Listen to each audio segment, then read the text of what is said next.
అందరికీ నమస్కారం. శ్రీ రంగనాథ స్వామివారి ఆలయం తమిళనాడు రాష్ట్రంలోని తిరుచిరాపల్లిలో ఉన్న శ్రీరంగంలో ఉంది. ఈ గుడిని తిరువరంగం అని కూడా పిలుస్తారు. ఈ ఆలయంలోని ప్రధాన దైవం విష్ణువు. ఈ ఆలయాన్ని తమిళ నిర్మాణ శైలిలో నిర్మించారు. ఈ గుడి గురించి ప్రాచీన తమిళ సాహిత్యమైన దివ్య ప్రబంధంలో వివరించారు. ఈ గ్రంథంలో 6 నుంచి 9వ శతాబ్దం వరకు ఉన్న ఆల్వారుల గురించి రాశారు. ఈ క్షేత్రాన్ని విష్ణువుకు ప్రీతికరమైన 108 దివ్య దేశాలలో ఒకటిగా పరిగణిస్తారు వైష్ణవులు. ఈ ఆలయంలో తైంకలై సంప్రదాయంలో పూజాధికారాలు కూడా జరుగుతాయి. దక్షిణ భారతదేశంలో పురాతనమైన ప్రముఖమైన వైష్ణవ ఆలయాల్లో ఇది కూడా ఒకటి. ఈ ఆలయ చరిత్ర చాలా సుప్రసిద్ధమైంది. కావేరీ నదిలో ఒక ద్వీపం వంటి దానిలో ఉండే ఈ ఆలయం ఎందరో ముస్లిం యూరోపియన్ రాజుల దండయాత్రలకు గురైంది. ఈ ఆలయ ముఖద్వారమైన రాజగోపురం దాదాపు 13 సెంట్ల విస్తీర్ణంలో ఉంది. ఈ గోపురం ఎత్తు 237 అడుగులు కావడం మరో విశేషం. ఈ గోపురానికి 11 అంతస్తులున్నాయి. తమిళ నెల మార్గలిలో జరిగే 21 రోజుల పాటు జరిగే ఉత్సవంలో దాదాపు 10 లక్షల మంది పాల్గొంటారు. శ్రీరంగంలోని ఈ దేవాలయాన్ని ప్రపంచంలోని అతిపెద్ద హిందూ ఆలయంగా కూడా తీసుకుంటారు. నిజానికి కాంబోడియాలోని అంగోకర్ వాట్లో ఉన్న ప్రస్తుతం ఇది బౌద్ధ దేవాలయంగా మారిపోయింది. ఈ దేవాలయం 156 ఎకరాల్లో 4.116 మీటర్ల చుట్టుకొలతలతో భారతదేశంలోని అతిపెద్ద ఆలయంగా నిలిచింది. అలాగే ప్రపంచంలోని అతిపెద్ద మత ప్రదేశంగా కూడా ప్రసిద్ధి చెందింది. ఈ ఆలయంలో రంగనాథ స్వామి సన్నిధితో పాటు 53 ఉప సన్నిధులు కూడా ఉన్నాయి. ధన్వంతరి సన్నిధి, గరుడ ఆల్వార్ సన్నిధి, ఉడయవర్ సన్నిధి, తాయారు సన్నిధి, హయగ్రీవార్ సన్నిధి, చక్రధ్వజర్ సన్నిధి. కావేరి, కొలెరోన్ లేదా కొల్లింతల ద్వారా రూపుదిద్దుకున్న ఓ చిన్న ద్వీపం వద్ద ఈ ఆలయం వెలిసిందే. 108 ప్రధాన విష్ణు దేవాలయాల్లో ఈ ఆలయం మొదటిదే. అత్యంత ప్రధానమైన ఇది ప్రాచుర్యం పొందింది. అదేవిధంగా ఆలయ ప్రాంగణం 156 ఎకరాల్లో విస్తరించి ఉంది. దీనికి 7 ప్రహరీలు కూడా ఉన్నాయి. ఈ ప్రహరీలు దృఢమైన భారీ బురుజులున్న గోడలతో నిర్మించబడ్డాయి. ఆలయ గర్భగుడి చుట్టూ ఇవి ఆవరించి ఉంటాయి.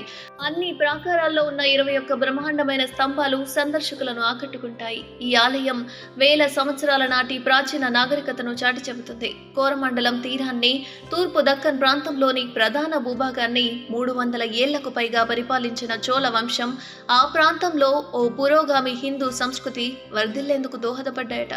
13వ శతాబ్దంలో చోళుడు మదురైకి చెందిన పాండ్యుల చేతిలో, మైసూరుకు చెందిన హోయసల రాజుల చేతిలో ఓడిపోయారు.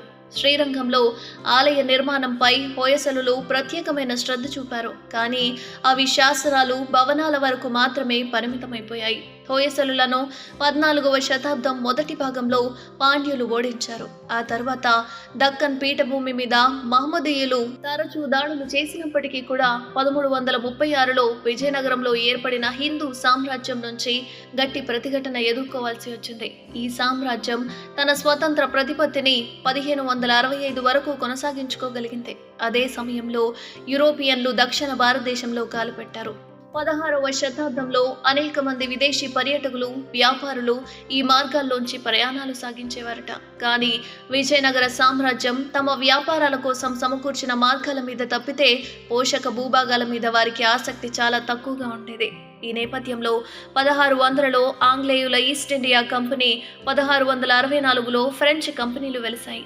ఔరంగజేబు రాజు పశ్చిమ దక్కన్ ప్రాంతంలో దండయాత్రకు బయలుదేరే క్రమంలో ఆక్రమణలు, భారీ ప్రాణ నష్టం తరువాత బీజాపూర్, గోల్కొండ కోటలు అతని ఆధీనంలోకి వచ్చాయి. అతని మరణం వరకు ఈ దండయాత్రలు కొనసాగుతూనే ఉన్నాయి. అయితే ఆలయంలో పేరుకుపోయిన మలినాన్ని తొలగించడం కోసం జూన్ మరియు జూలై మాసంలో ఈ జ్యేష్ఠాభిషేకం ఉత్సవం చేస్తారు. ఆ రోజున ఆలయ గర్భగుడిని శుభ్రపరిచి ఆలయంలో ప్రత్యేకంగా తయారు చేసిన మూలికా తైలాన్ని పేరియ పెరుమాళ్కు పోస్తారు. నాం పెరుమాళ్ అమ్మవార్ల బంగారు తొడుగులను స్వర్ణకారులు మెరుగుపడతారు. అనేక మంది అర్చకులు, భక్తులు బంగారు, వెండి కలశాల్లో పవిత్ర జలాన్ని తీసుకొచ్చేందుకు కావేరీ నదికి వెళ్లి బంగారు కలశాన్ని ఏనుగు మీద తీసుకొస్తారు. ఈ బంగారు కలశాన్ని 1734లో విజయనగర చొక్క నాయకర్ బహుకరించారు. ఆ తరువాతి కాలంలో కొందరు దొంగలు దాన్ని ఎత్తుకెళ్లారని, కానీ భగవంతుడి కృప వల్ల అది తిరిగి స్వాధీనమైందని అనుకుంటారు. ఈ శాసనం ఆ బంగారు కలశం మీద తెలుగు భాషలో చెక్కించి ఉంటుంది. ఆలయంలో ఉన్న వెండి పాత్రల్ని కూడా పవిత్ర కావేరీ జలాలతో నింపి ఆలయానికి తీసుకొస్తారు. కావేరి నుంచి ఆలయానికి వచ్చే మార్గంలో వేద మంత్రోచ్చరణలు హోరెత్తుతాయి. ఆలయంలో ఉన్న విగ్రహాలన్నింటినీ తిరువెన్నయలి ప్రాకారంలో ఉంచుతారు. విగ్రహాల నుంచి బంగారు తొడుగుల్ని తొలగించి జిఆర్ స్వామీజీ బొద్దుల దేశీకార్ స్వాములకు అప్పగిస్తారు. ఆ తర్వాత తొడుగులకు స్వర్ణకారుడు మెరుగుపెడతాడు. భక్తులు పూజించుకున్న తర్వాత సాయంత్రం తిరిగి తొడుగుల్ని అలంకరిస్తారు. నిత్యం నిర్వహించే పూజల్లో సంభవించే లోపాలు సరిదిద్దుకునేందుకు ఈ ఉత్సవాన్ని నిర్వహిస్తూ ఉంటారు. ఈ ఉత్సవాన్ని తమిళ మాసమైన ఆగస్టు సెప్టెంబర్లలో పూజాది కాలంలో దోషాలను తొలగించేందుకు యజ్ఞోపవితాన్ని స్వామివారికి అలంకరించేందుకు నిర్వహిస్తారు. ఈ ఉత్సవాన్ని 2 రోజుల పాటు నిర్వహిస్తారు. మొదటి రోజు ఉత్సవ విగ్రహానికి యాగశాలలో 365 సార్లు తిరువర్ధనం జరుపుతారు. రెండో రోజు గర్భగుడిలోని దేవతామూర్తులందరి కోసం 108 సార్లు తిరువర్ధనం జరుపుతారు. ఈ ఉత్సవ సమయంలో భక్తులందరూ పవిత్రమైన నూలు దారాల దండను దేవతామూర్తులకు అలంకరిస్తారు. సో చూశారు కదండి, రంగనాథ స్వామి వారి దేవాలయం, అక్కడ జరిగే ఉత్సవ విశిష్టత ఏంటి అని. మరో మంచి దేవాలయ విశిష్టతో మళ్ళీ కలుద్దాం. ధన్యవాదాలు.